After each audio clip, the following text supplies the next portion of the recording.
Assalamualaikum warahmatullahi wabarakatuh. Selamat siang teman-teman.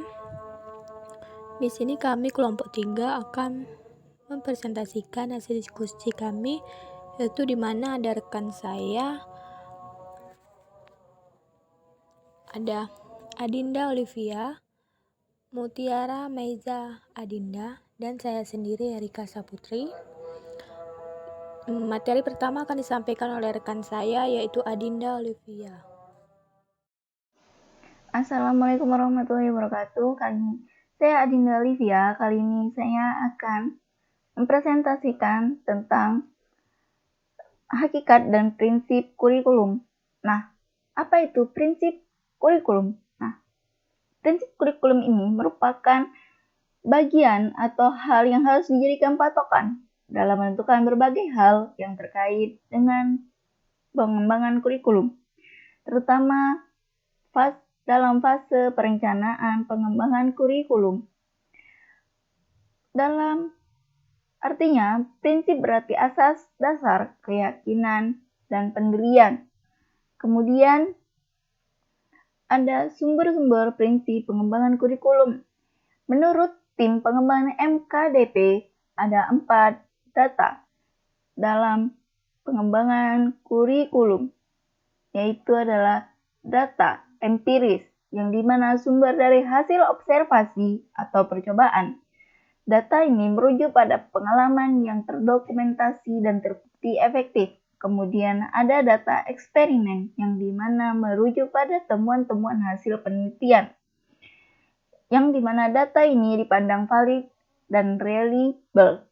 Kemudian kebiasaan yang hidup di masyarakat, di mana data ini banyak diperoleh dari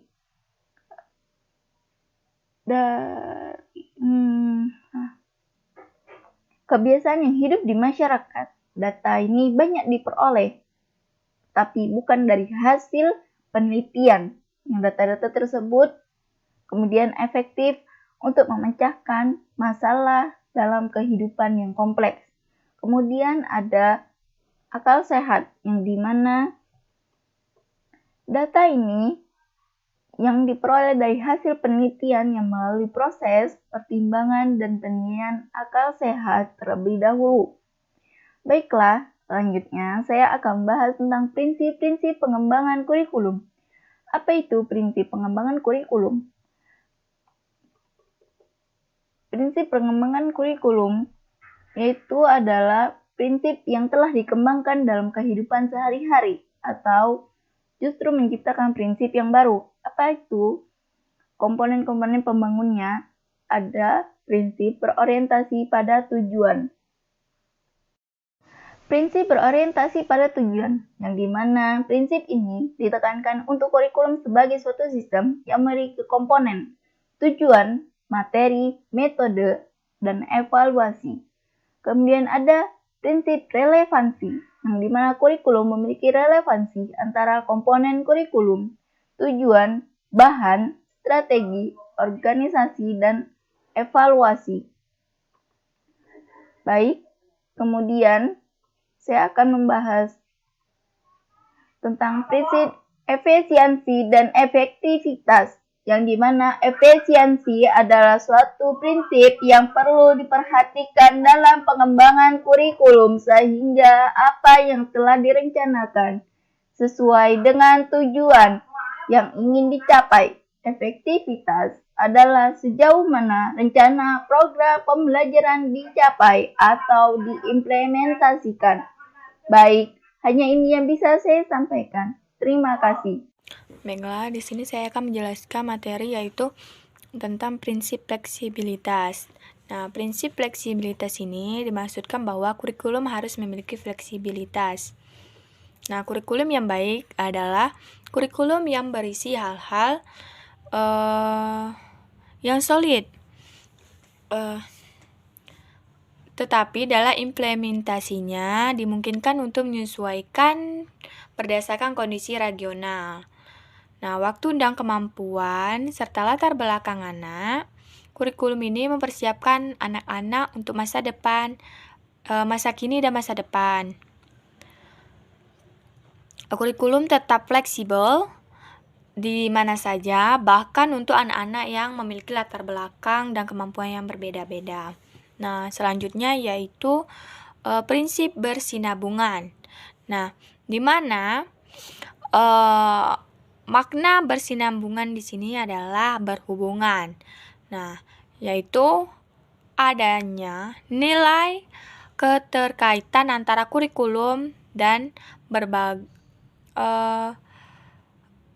kurikulum dari berbagai tingkat pendidikan, sehingga tidak terjadi pengulangan atau disharmonisasi bahan pembelajaran yang berakibatkan jenuh atau membosankan bagi pengajar, yaitu guru, atau yang belajar, peserta didik, maupun atau disebut dengan siswa. Selain berhubungan dengan tingkat pendidikan, kurikulum juga diharuskan berhubungan dengan berbagai studi. Nah, di mana agar antara satu studi dengan maksudnya dapat melengkapi studi lainnya. Nah, ada selanjutnya prinsip keseimbangan. Nah, prinsip keseimbangan ini memperhatikan secara profesional dan fungsional antara berbagai program dan subprogram. Nah, antara mata pelajaran dan antara aspek-aspek perilaku yang ingin dikembangkan. Nah, keseimbangan juga dapat diadakan antara teori dan praktik. Nah, antara unsur-unsur keilmuan sains, sosial, humaniora, dan ilmuwan perilaku. Dengan keseimbangan tersebut diharapkan terjalin perpaduan yang lengkap dan penyeluruh ya.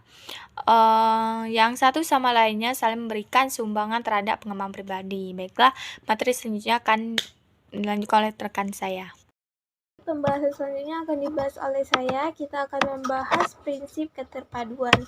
Kurikulum ini dirancang dan dilaksanakan berdasarkan prinsip keterpaduan, di mana perencanaan terpadu ini bertitik tolak dari masalah ataupun topik dan konsistensi antara unsur-unsurnya. Dengan prinsip keterpaduan ini diharapkan terbentuknya pribadi siswa dan pribadi pendidik yang bulat dan utuh. Dilaksanakannya keterpaduan di dalam suatu proses pembelajaran, baik di dalam interaksi antara siswa dan guru maupun teori serta praktik. Lalu yang akan kita bahas selanjutnya adalah prinsip mutu. Pengembangan kurikulum berorientasi pada pendidikan mutu dan mutu pendidikan. Pendidikan mutu ini berarti pelaksanaan pembelajaran yang bermutu, sedangkan mutu pendidikan sendiri berorientasi pada hasil pendidikan yang berkualitas.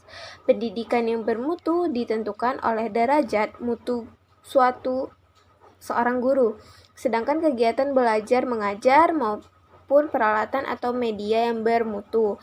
Hasil pendidikan yang bermutu akan diukur berdasarkan kriteria tujuan pendidikan nasional yang akan diharapkan.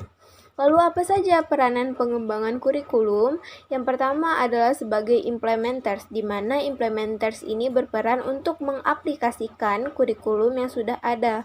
Yang kedua berperan di dalam pelaksanaannya. Pengembangan kurikulum ini bertanggung jawab dalam mengimplementasikan berbagai ketentuan yang ada.